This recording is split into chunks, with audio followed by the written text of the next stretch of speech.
ఒకప్పుడు మనం ప్రపంచమంతా తిరిగి మన దగ్గర ఉండే ఆచార్యులు ఋషులు మహర్షులు వెళ్ళి విద్యను ప్రపంచానికి చెప్పేవాడు. లైక్ గణితాన్ని కానీ ఖగోళ శాస్త్రం కానీ ఆయుర్వేదం కానీ వేదాలు ఉపనిషత్తులు ఉన్నటువంటి సారాన్ని ప్రపంచానికి బోధించారు.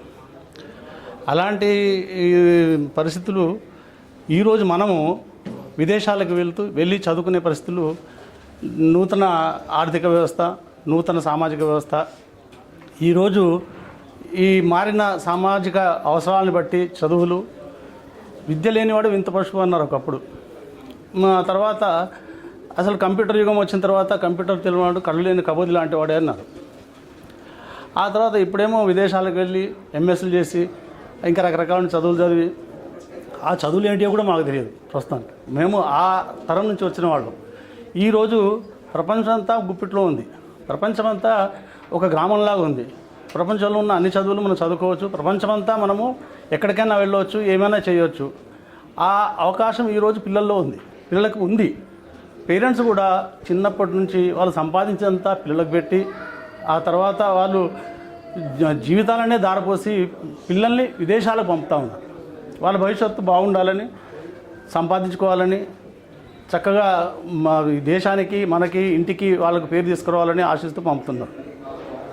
దురదృష్టం ఒకటే, నేను ఎంత కాదన్నా ఆ విషయం చెప్పుకోక తప్పదు, వెళ్ళిన వాళ్ళు తిరిగి రావట్లేదు.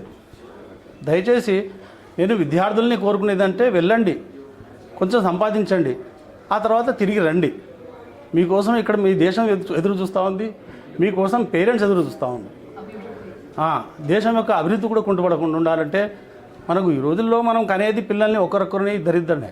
అందులో ఒక అమ్మాయి ఒక అబ్బాయి అయితే అమ్మాయిని అబ్బాయిని ఇద్దరిని మనం ఫారెన్ పంపుతా ఉన్నాం.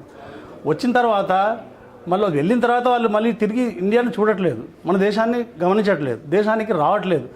తల్లిదండ్రుల బాగోగులు కూడా చూడని పరిస్థితి. నేను ఈ సందర్భంగా వాళ్ళందరికీ ఇచ్చే సలహా ఏంటంటే, మీరు వెళ్ళండి, రండి, మేమంతా ఉన్నాము, మీరంతా ఉన్నారు, తల్లిదండ్రులు ఉన్నారు, మిమ్మల్ని అందరినీ పంపుతా ఉన్నారు. కానీ మీరు మీ తల్లిదండ్రులకు మీకు మంచి పేరు సంపాదించిన తర్వాత, డబ్బులు ఏదో సంపాదించుకున్న తర్వాత మీరు మళ్ళీ మా దేశాన్ని తిరిగి రండి, మన దేశాన్ని తిరిగి రండి. ఈ దేశాన్ని యొక్క పునాదులు కూడా మీరు వాటిని బలోపేతం చేయండి. దేశ ఆర్థిక వ్యవస్థ మీ వల్ల కూడా బలోపేతం జరుగుతూ ఉంది. కాబట్టి నేను వాళ్ళందరికీ రిక్వెస్ట్ చేసేది ఏంటంటే, దేశాన్ని మరవద్దు.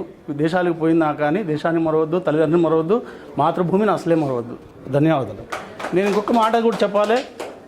పిలిచిన వెంటనే మా చిరకాల మిత్రుడు ఇటుకల పురుషోత్తం గారు, Telangana joint action chairman, plus ఆయన విశ్రాంతి ఉద్యోగి, ఎకనామిక్స్ ప్రొఫెసరు, నిజాం కాలేజీ, వారు పిలిచిన వెంటనే నాకు కాదనకుండా వచ్చినందుకు ముఖ్యంగా వారికి ధన్యవాదాలు తెలియజేస్తూ ఉన్నాను. వారి ఆశీర్వాదంతో నిజంగా ఈరోజు ఈ శిరీష నా కూతురు, అల్లుడు, ఆయన చార్టెడ్ అకౌంటెంట్. దీనికి ఆయన సేవలు కూడా చాలా అవసరం ఉంటాయి ఫ్యూచర్లో పిల్లలు వెళ్ళడానికి. వీరందరి యొక్క సహకారంతో ఇది దినదినాభివృద్ధి చెందాలని, వందల వేలుగా విద్యార్థులను ఇక్కడి నుంచి పంపాలని కోరుకుంటూ మీ అందరికీ ఆశీర్వదిస్తూ, సార్ యొక్క ఆశీర్వాదం తీసుకుంటూ